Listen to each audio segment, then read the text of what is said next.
حسین ستارہ ابو ہریرہ نبی کا پیارا ابو ہریرہ۔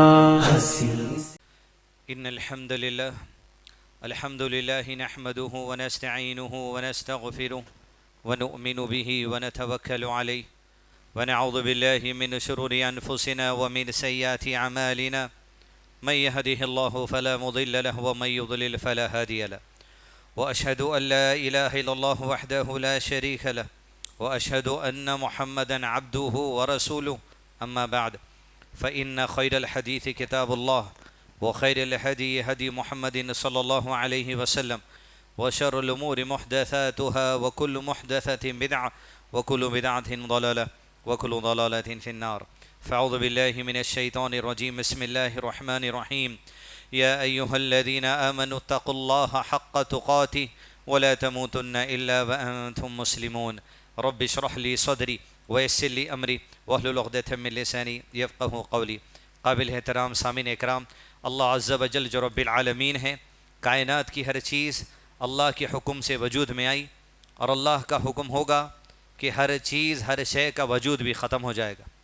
اور اللہ نے جو کائنات کی ہر شے کو وجود عطا کیا ہے، اپنی ذات کا تعارف دیتے ہوئے قرآن مجید میں ارشاد فرمایا لا الہ الا ہو کل شیء حالک الا وجہ، معبود برحق اللہ کے سوا کوئی نہیں، کل شیء ہر چیز اللہ کے قریب بس ایک شے ہے، چاہے وہ اپنی جسامت میں ہو یا اپنے عہدے اور مرتبے میں ہو، ہر چیز اللہ کے قریب بس ایک شے ہے۔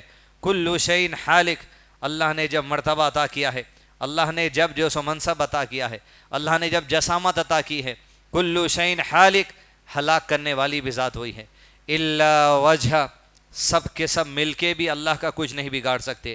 الاول، الآخر، الحی، القیوم، ہمیشہ سے زندہ، ہمیشہ زندہ رہنے والا، ساری کائنات کو ہمیشہ سے قائم رکھنے والا، ساری کائنات کو جو ہمیشہ قائم رکھے گا، ساری کائنات جس کی محتاج ہے، اور ساری کائنات میں سے کسی ذرے کا جو محتاج نہیں ہے، وہ اللہ ہے، الصمد، الستیر، الرزاق، اللہ عز و جل کی ذات۔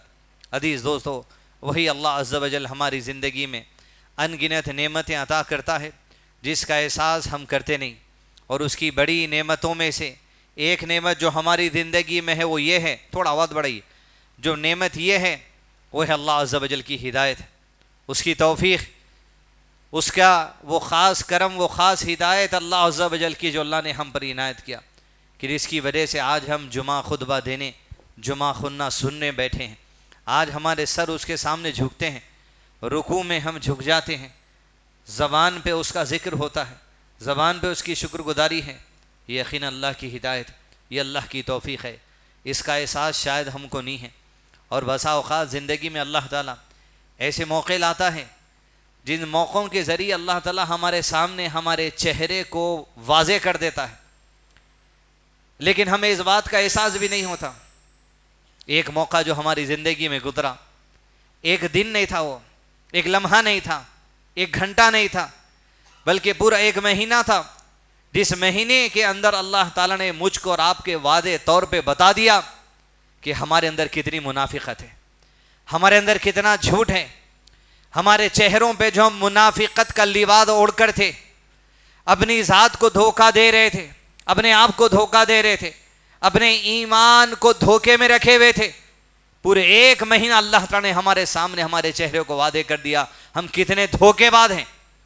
میں یہ خطبہ دینے نہیں کھڑا ہوں کہ رمضان کے بعد کی زندگی کیسی ہوگی، نہیں، رمضان کے پہلے کی جو زندگی تھی اور رمضان کی جو زندگی تھی، وہ رمضان نے ہمارے سامنے جو ہماری منافقت کو واضح کر دیا، اس کی طرف متوجہ دیجیے، توجہ دیجیے عزیز دوستو، کہ وہ رمضان کا مہینہ جہاں ایک وقت کی نماز ہم چھوڑنے کو پسند نہیں کرتے تھے، وہ رمضان کا مہینہ جہاں 12-13 گھنٹے مسلسل عبادت، روزہ، بھوک اور پیاس میں گزر رہا تھا، وہ رمضان کا مہینہ جہاں آپ آدھی رات کو سحری کوٹ رہے تھے، وہ رمضان کا مہینہ جہاں بھی افطار کے وقت سب کچھ چھوڑ دے رہے تھے، وہ رمضان کا مہینہ جو آپ صدقہ، زکوٰۃ، خیرات دینے کے لیے آگے بڑھ رہے تھے، وہ رمضان کا مہینہ جہاں آپ راشن لوگوں کو بانٹنے کے لیے پھر رہے تھے۔ عزیز دوستو، یہ منافقت نہیں تو کیا ہے؟ یہ منافقت کا لباس جو ہم اوڑھے ہوئے تھے، سال کے 11 مہینے رمضان سے پہلے وہ چہرہ اتار دیا اللہ نے. بتا دیا کتنی منافقت ہے کہ جو 5 نمازیں رمضان کے اندر تمہارے اندر اتنی طاقت تھی, اتنی قابلیت تھی, اتنی ہدایت تمہارے کو مل چکی تھی, تو رمضان سے پہلے وہ جھوٹا لباس کیا تھا تمہارا؟ رمضان سے پہلے وہ نمازوں کی جو پابندی نہیں ہو رہی تھی وہ کیا تھی تمہاری؟ بعد والی زندگی چھوڑ دیجئے, پہلے کی زندگی کا جائزہ لیجئے. جب رمضان میں یہ سب کچھ ہو رہا تھا, جب رمضان میں اتنی طاقت کہاں سے آ گئی, رمضان میں اتنا حوصلہ کہاں سے آ گیا, رمضان میں یہ 200 وقت کہاں سے نکل گیا؟ پھر رمضان سے پہلے وہ جو منافقت تھی, وہ جو بہانے بازی تھی, نوکری کو جانا ہے, جاب کو جانا ہے, مجبوری ہے, دعوت کو جانا ہے, دواخانے کو لے جانا ہے, میں ایسا کر لیا, میرے کو طہارت نہیں تھی, میرے کپڑے صاف نہیں تھے, یہ منافقت تھی, کوئی بہانے بازی نہیں تھی. رمضان نے بتا دیا ہم کو کتنی منافقت کا لباس پہن کر مسلمان اپنی رمضان کے پہلے کی 11 مہینے کی زندگی گزار رہا تھا. یہ رمضان کی بعد والی زندگی مت سمجھیے آج اگر ہم شوال میں ہیں, یہ آنے والے رمضان سے پہلے کی 11 زندگی ہے. پھر سے منافقت چالو ہو گئی, پھر سے نفاق ہمارے سامنے ظاہر ہو گیا کہ جب اتنی طاقت, کوئی ایک لمحے کا رمضان نہیں تھا, ایک گھنٹے کا رمضان نہیں تھا, ایک دن کا رمضان نہیں تھا, ایک ہفتے کا رمضان نہیں تھا, وہ 1 مہینہ مسلسل. کسی کا روزہ چھوٹ گیا, سحری کو اگر آپ نہیں اٹھ سکے اتفاق سے, آپ کے ایمانی جذبہ یہ تھا میں بن سحری کا روزہ رہ جاؤں گا لیکن روزہ نہیں چھوڑ سکتا. یہ کیا ہے؟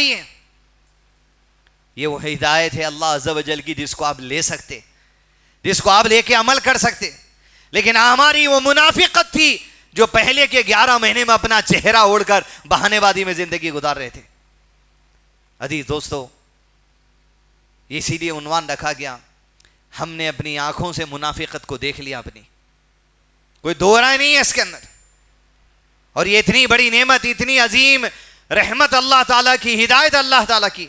قرآن مجید سورہ رعد سورہ نمبر 13 کی آیت نمبر 31 میں اللہ تعالیٰ ارشاد فرماتے ہیں, اعوذ باللہ من الشیطان الرجیم, وَلَوْ أَنَّ قُرْآنًا سُيِّرَتْ بِهِ الْجِبَالُ أَوْ قُطِّعَتْ بِهِ الْأَرْضُ أَوْ كُلِّمَ بِهِ الْمَوْتَى بَلْ لِلَّهِ الْأَمْرُ جَمِيعًا أَفَلَمْ يَيْأَسِ الَّذِينَ آمَنُوا أَن لَّوْ يَشَاءَ اللَّهُ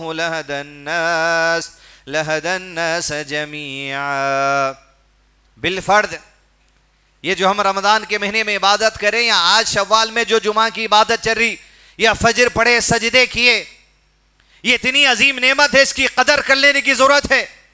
یہ ایمان, یہ ہدایت, یہ توفیق کہ اللہ تعالیٰ اتنی بڑی مثال دیتے ہیں بالفرد. اس قرآن کے ذریعے, اس کی برکت کے ذریعے, اس کے پڑھنے کے ذریعے, اس کے کلام کے ذریعے اگر اللہ کفار کو یہ دکھا دے کہ پہاڑ چلنے لگ رہے ہیں اور کفار آنکھوں سے دیکھ لے, اور اس قرآن کے ذریعے کفار اگر یہ دیکھ لیں کہ قرآن کی برکت سے زمین ٹکڑے ٹکڑے ہو گئی, کفار اگر یہ بھی دیکھ لیں کہ قرآن کی برکت سے مردے اٹھ کر بات کرنے لگ جائیں, یہ قرآن کا معجزہ دیکھ بھی لیں, تینوں کی تینی بڑی نشانیاں, تب بھی جب یہ آنکھوں سے دیکھ لیں کہ قرآن کی برکت سے مردے بولنے لگے, قرآن کی برکت سے پہاڑ چڑھنے لگے, قرآن کی برکت سے زمین ٹکڑے ٹکڑے ہو گئی, تب بھی اتنی بڑی نشانیاں دیکھ کر ایمان نہیں لانے والے ہیں. اصل میں یہ ہے حد اللہ, جو ہدایت تمہیں ملی ہے وہ اللہ کی طرف سے ہدایت ہے, وہ اللہ کی طرف سے توفیق ہے. اگر اللہ چاہتا جمیعہ کل کے کل انسانوں کو ہدایت عطا کر دیتا, لیکن تمہیں چن لیا اور تمہیں اس کی قدر نہیں ہے. ہم تو منافقت کا لبادہ اوڑھ کر ہیں, وہ منافقت جو 11 مہینے پہن کر رہتے ہیں, رمضان آتا ہے لبادہ اتار کر بتا دیتا ہے یہ ہے تمہاری اصلیت, یہ ہے تمہارا ایمان, یہ ہے تمہارا جذبہ, یہ ہے تمہارا حوصلہ, یہ ہے تمہارا تقوی, یہ تمہاری طاقت, یہ تمہاری کوشش, یہ تمہاری ہمت جو تم کر سکتے. لیکن یہ نفاق ہے ہمارا. نفاق کا پہلا حصہ یہ جو عقیدے میں نفاق ہے. ایمان کے 6 ارکان میں اللہ پر, فرشتوں پر, کتابوں پر, رسولوں پر, آخرت پر, اچھی بری تقدیر کے معاملات جو قرآن اور سنت میں ہیں, اس میں بات کو دل میں غلط عقیدہ رکھنا اور زبان سے صحیح بولنا یہ تو کافر ہیں. لیکن عقیدہ صحیح رکھتے ہوئے جو اپنے عمل میں کمی پیشی کرتا ہے اسی کو نفاق کہا جاتا ہے, جو رمضان ہمارے چہرے اتار دیا ہم سے. آپ تصور کر کے دیکھیے نفاق کا عالم قوم میں کیسا ہے، اعمال کی، عقیدے کی نہیں. اس لیے کہ عقیدے کا نفاق والا تو کافر ہے، اور عمل کا نفاق والا کافر نہیں ہوتا. ایمان کی کمزوری والی بات ہے. اب جائزہ لیں، رمضان کا مہینہ آ جاتا، لوگ شادیاں بند کر دیتے. شادی خانے درس قرآن کے لیے، تراویحوں کے لیے فری میں دے دیے جاتے. وجہ کیا ہے؟ نفاق وجہ ہے، منافقت وجہ ہے. کیونکہ آپ کو اس بات کا اندازہ ہے کہ اگر رمضان کے مہینے کی قدر عظمت ہمارے قریب اتنی ہے، رمضان میں شادی اگر کریں گے تو باجا نہیں بجا سکیں گے، ہجڑوں کا ناچ نہیں ہو سکتا، شیری باجا نہیں آ سکتا، سانچک میں بے پردگی نہیں ہو سکتی، جلوے کے ٹائم جو سو بے پردگی نہیں ہو سکتی، ناچ گانا نہیں ہو سکتا، آرکیسٹرا نہیں ہو سکتا. یہ سب چیزیں آپ کو پتا ہے شادیوں میں جو کرنا ہے. ارے رمضان میں اگر کریں گے تو یہ کیسا ہوتا؟ منافقت. رمضان کے بعد شادیاں ہوتی، رمضان سے پہلے شادیاں ہوتی. رمضان آ کے تمہارے چہرہ اتار دیا، بتا دیا کہ تم یہ کر سکتے تھے. اور جنہوں نے کر لیا رمضان میں شادی، وہ تو برکتوں والی شادی، اجر و ثواب والی شادی. میں تو کہوں گا کہ قوم کے اندر اگر یہ شادیوں کے بیجا رسومات اور فضول خرچیوں کو بند کرنا ہے، ایک ایسی مہم چلانا، شادیاں رمضان کے اندر سب سے زیادہ ہونا. آپ سوچئے ولیمہ کتنے برکت والا. افطاری پہ آپ ولیمہ کھلا دے رہے ہیں، بریانی کھلائیے. ہر روزے دار کو آپ ولیمے کا کھانا کھلا رہے ہیں. 100 لوگوں کو ولیمے کی دعوت دیں گے، 100 لوگوں کا اجر و ثواب بھی دولہے کو مل رہا روزہ رکھنے کا. اس لیے کہ افطار کرانے میں اجر و ثواب ہے. کیونکہ قوم اپنی منافقت کا لباس اتار دیتی رمضان میں. رمضان میں اگر شادیاں ہوں گی تو خرچے کم ہوتے ہیں، اس وجہ سے کہ یہ شور شرابہ، ڈھول ڈھپے اور جتنے جاہل رسم و رواج سب سے اپنے ہاتھوں کو روک لیتی قوم. جب یہ رمضان میں رک سکتا تو رمضان سے پہلے کیوں نہیں؟ یہ منافقت ہے، اسی کو نفاق کہا جاتا. رمضان بتا دیا ہمارے اندر کتنی منافقت ہے. پھر پہن لو چھولا، کون پوچھنے والا ہے؟ پھر رمضان آئیں گا، پھر اللہ وعدے کر دیں گا. تمہارے اندر کتنی منافقت ہے. حد اللہ، یہ اللہ کی ہدایت ہے عزیز دوستو، اس کی قدر کرنا. اور اللہ کی ہدایت کی قدر یہ ہے اس کی شکر گزاری ہو، اور شکر گزاری یہ ہے یہ دین پر قائم رہنے کو شکر گزاری کہا جاتا ہے. فَصَلِّ لِرَبِّكَ وَانْحَرْ. آپ کو انگنت نعمتیں جو عطا کی گئے اللہ کے نبی صلی اللہ علیہ وسلم، اس کی شکر گزاری میں فَصَلِّ صلاح قائم کرو، وَانْحَرْ قربانی دو. ہر قسم کی عبادت جو ہم کرتے ہیں وہ دین پہ قائم رہنا، اسی کو شکر گزاری کہا جاتا ہے. دوسری بات عزیز دوستو، اس نعمت کا لحاظ رکھنا مجھ کو اور آپ کو ضروری ہے. تیسری چیز، ایمان عمل کی قبولیت کے لیے 2 چیزیں شرط ہیں. ایک تو توحید، شرک کے ساتھ وہ عمل نہ ہو. دوسرا سنت نبوی صلی اللہ علیہ وسلم. یہ تو عمل قبول ہونے کے لیے شرط ہے. جب عمل قبول ہو جاتا تو اجر مل جاتا. اجر کو سنبھالے رکھنے کے لیے ایک تیسری شرط اسلام میں باندھی گئی. وہ کیا ہے؟ وہ انسان کے اخلاق ہے، وہ انسان کی زبان ہے. جب رمضان کی حدیثوں میں آپ نے سنا ہوگا کہ بندہ روزہ رکھتا ہے، اللہ نے ارشاد فرمایا جو بندہ اپنی زبان سے جھوٹ بھی بولتا رہے، اللہ کو اس کے بھوکے اور پیاسے رہنے کی کوئی ضرورت نہیں ہے. زبان کا معاملہ انسان کی اخلاق کی بنا پر ہے. اس کے اچھے اخلاق اس کی زبان سے ہیں. زبان کا جھوٹ، دھوکے بازی، غیبت، نمیمہ، جھوٹی قسم، دھوکے بازی کرنا، یہ سب کچھ بد اخلاقی میں آتے. اخلاص پہ آپ کام کر لیے، توحید پہ آپ کام کر لیے، شرک آپ کے اندر نہیں تھا، سنت کے مطابق آپ کام کر لیے، اس کے باوجود بد اخلاقی اگر جاری ہے تو سمجھ لو عمل کر کے جو اجر ملا وہ اجر کی بربادی ہے. اللہ کے نبی صلی اللہ علیہ وسلم کے سامنے مدینے کی 2 عورتوں کا ذکر کیا گیا کہ اللہ کے رسول صلی اللہ علیہ وسلم، ایک عورت مدینے میں ایسی ہے جس کی نماز، جس کے روزے، جس کا صدقے کا چرچا بہت زیادہ ہے، نوافل میں، صدقوں میں، نوافل روزوں میں، نوافل نمازوں میں بہت آگے ہے. لیکن ایک بات اس کی یہ ہے، اس کی زبان اس کی پڑوسن کے ساتھ اچھی نہیں ہے. جیسے آپ صلی اللہ علیہ وسلم نے سنا، فرمایا ہی فی النار، اس وجہ سے جہنم میں جانے والی ہے. نماز، روزے، صدقے کے چرچے عام ہیں، اخلاق کی بربادی ہے یا پھر نار، جہنم میں جانے والی ہے. یہ صرف عورتوں کے لیے نہیں ہے، مردوں کے لیے بھی ہے. پھر اسی مجلس میں ایک عورت کا چرچا کیا کیا اللہ کے رسول صلی اللہ علیہ وسلم مدینے میں ایک اور عورت ہے جس کی نمازیں ویسی نہیں ہے اس عورت کے جیسی, جس کے نفل روزے اس عورت کے جیسے نہیں ہیں. صدقہ, ارے صدقے میں کیا دیتی ہے؟ پنیر کے ٹکڑے صدقے میں دیتی, وہ کوئی دینے کی چیز ہے. لیکن اس کی ایک بات یہ ہے, اپنی زبان پڑوسن کے ساتھ اچھی ہے. سنتے ہی آپ صلی اللہ علیہ وسلم نے کہا ہیا فی الجنہ, اس عمل کی وجہ سے جنت میں جانے والی ہے. نوافل نمازیں کم ہیں, نوافل روزے کم ہیں, صدقے میں پنیر کے ٹکڑے کیوں نہیں دیتی؟ ہیا فی الجنہ, زبان اچھی ہے, جنت میں جانے والی ہے. جو رمضان کا مہینہ ہم گزاریں, اس کا اثر اگر اب تک زبان پہ نہیں ہوا, اس کا اثر اگر اب تک میرے اخلاق پہ, میرے معاملات پہ, میرے عمل پہ, میری زبان پہ, میرے معاملات داری, میرے کاروبار میں, میرے لین دین میں نہیں ہوا, تو کوئی فائدہ حاصل نہیں کیا. اب رمضان کے 30 روزے بھی رہ گئے, شوال کی چھوٹی عید بھی ہو گئی. مذاق سے بول رہا ہوں, نہیں تو بولیں گے مل صاحب شوال کی چھوٹی عید کا عقیدہ رکھتے کیا. 6 روزے بھی ہو گئے, لیکن اثر اگر زبان پہ نہیں ہوا, اثر اگر بیوی کے ساتھ رویے میں تبدیلی نہیں آئی, اثر میں اگر اولاد کے ساتھ رویے میں تبدیلی نہیں آئی, ماں باپ کے ساتھ رویے میں تبدیلی نہیں آئی, نمازوں میں تبدیلی نہیں آئی, کاروبار کرنے کے طریقے میں تبدیلی نہیں آئی, شادی بیاہ کرنے کے طریقے میں تبدیلی نہیں آئی, عبادت سے کچھ حاصل نہیں کرے. ہیا فی النار ہیا فی الجنہ کا سودا ہے انسان کی زبان. آپ صلی اللہ علیہ وسلم نے اتنی جامع حدیث, چھوٹی جملہ اتنا ہی ہے, کیا بڑے معنی فرمایا آپ صلی اللہ علیہ وسلم نے. تم میں سے اپنے آپ کو چاہیے کہ ہر کوئی جہنم کے عذاب سے بچا لے. کس سے؟ اگر اتنا بھی کمتر عمل کرنا پڑ رہا ہو, آدھے کھجور کا ٹکڑا دے کر, وہ ٹکڑا صدقہ کر کے بھی اپنے آپ کو جہنم کے عذاب سے بچا لے, اللہ اس کا بھی اجر دینے والا ہے. کیا جامع حدیث کا آخری ٹکڑا فرمایا آپ صلی اللہ علیہ وسلم نے, اگر اتنا بھی نہیں ہو سکتا, یہ آدھے ٹکڑے صدقہ کر کے اجر و ثواب نہیں لے سکتے, تو ایک اور ایک عمل ہے, کر لو. وَكَلِمَةٍ طَيِّبَةٍ, زبان سے اچھی بات کہہ لے, تیرے لیے صدقہ ہو جائے گا. اچھی بات کہنا, اچھے اخلاق, یہ بھی جہنم کے عذاب سے بچانے کا سودا ہے.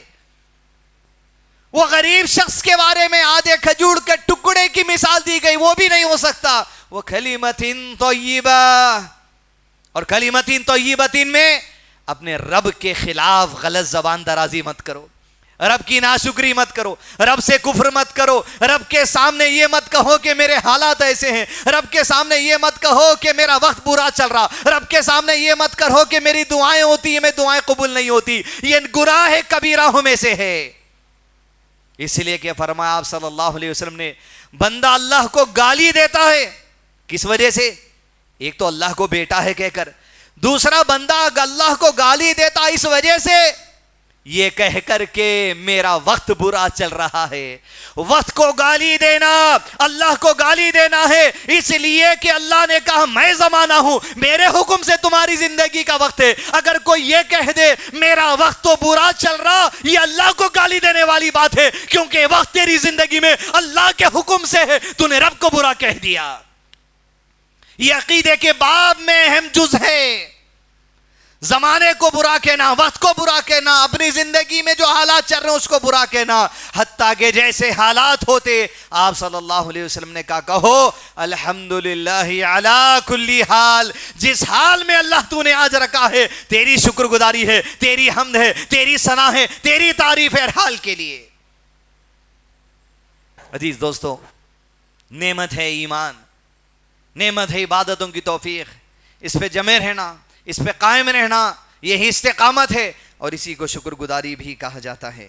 عبادت میں توحید کے ساتھ سنت ہو, اور سنت کے ساتھ عزیز دوستو ہمارے لیے ضروری ہے اخلاق قائم ہو, ورنہ توحید اور سنت پہ رہتے ہوئے جو اجر و ثواب کمائیں, یہ زبان سب کو پھر برباد کر دینے کے لیے کافی ہے. چوتھی بات, نفاق یہ ایک ایسی بری چیز ہے جس کا اندازہ شاید ہم نہیں کر سکتے, لیکن اندازہ کر لینا, شعور میں آ جانا, دین سیکھ لینا, اہل علم کی صحبت اختیار کر لینا, اچھے دوستوں کی صحبت اختیار کر لینا جو آپ کو آپ کی نفاق کا آئینہ دکھاتے رہیں. نفاق اعمال کا دھوکے میں رکھتا ہے انسان کو.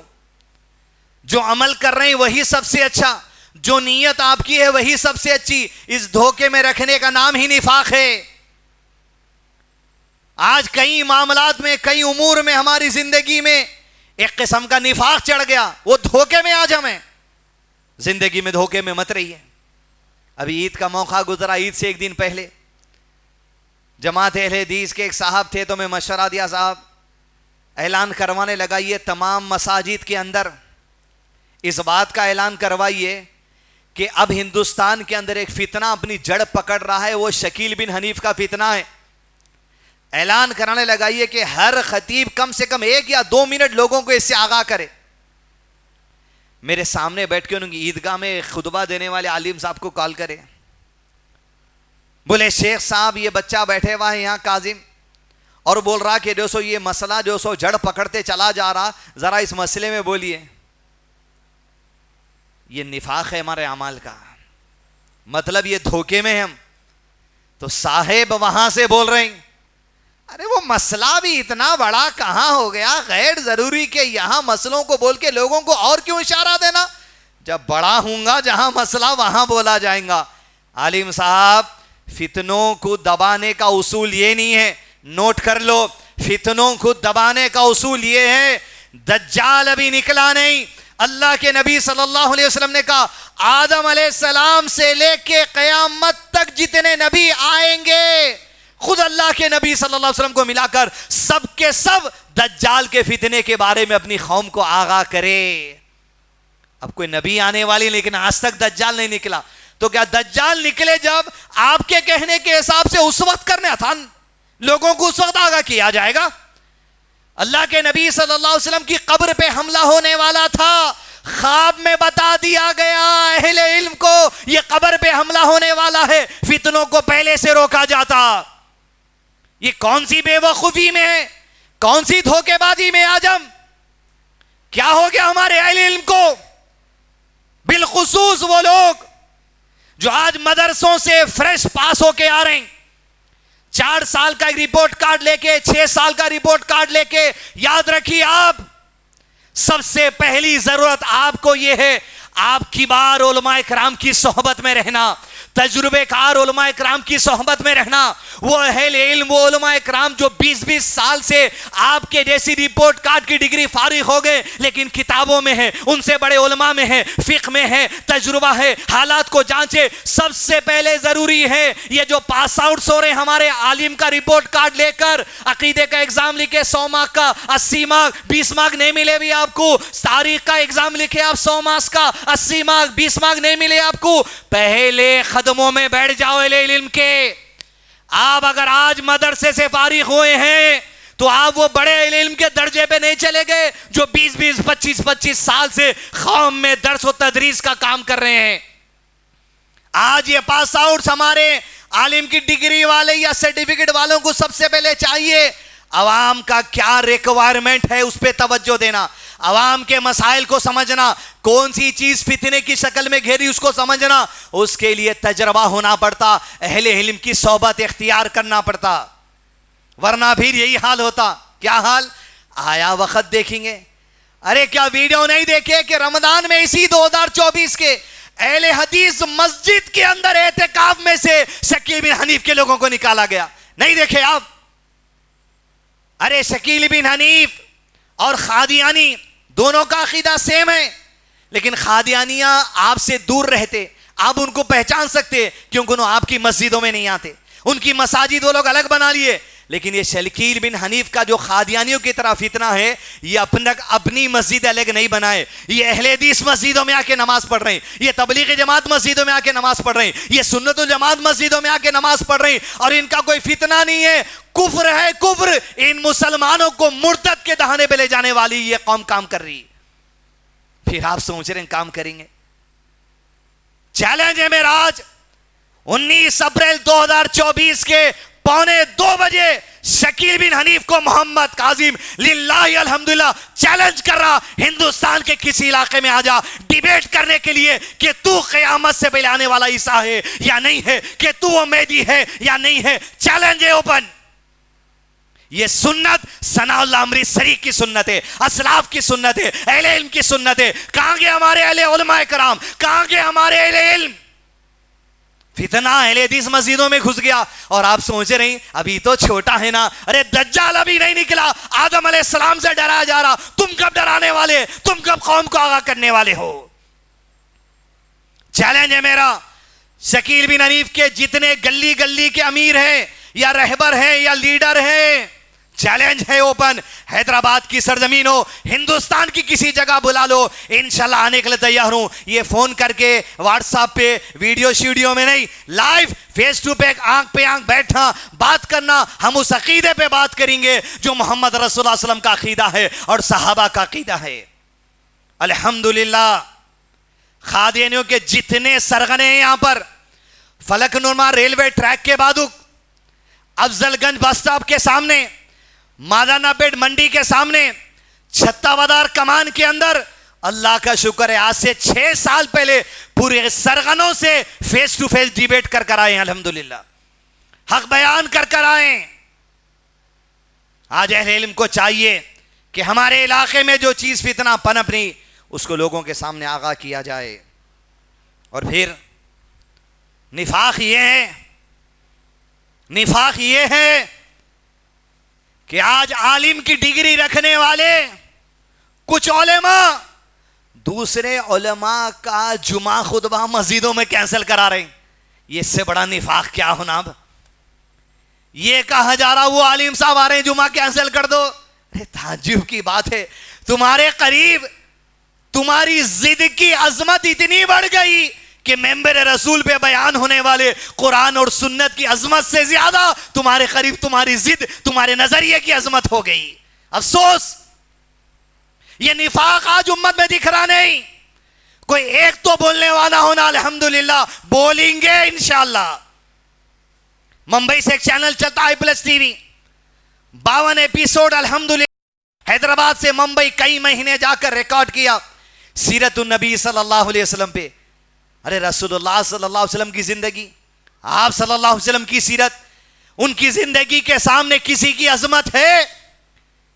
لیکن ایک شخص اپنا نظریہ رکھنے والا، اپنی ضد رکھنے والے نظریے، ان کی ضد کی عظمت ان کے قریب اتنی بڑھ گئی، سیرت نبی صلی اللہ علیہ وسلم کو چینل سے بند کر دیا گیا. یہ نفاق، یہ اعمال کی منافقت جو اہل علم میں اسلامی درس دینے والے، اسلامی چینل دینے والے کب نکلیں گی؟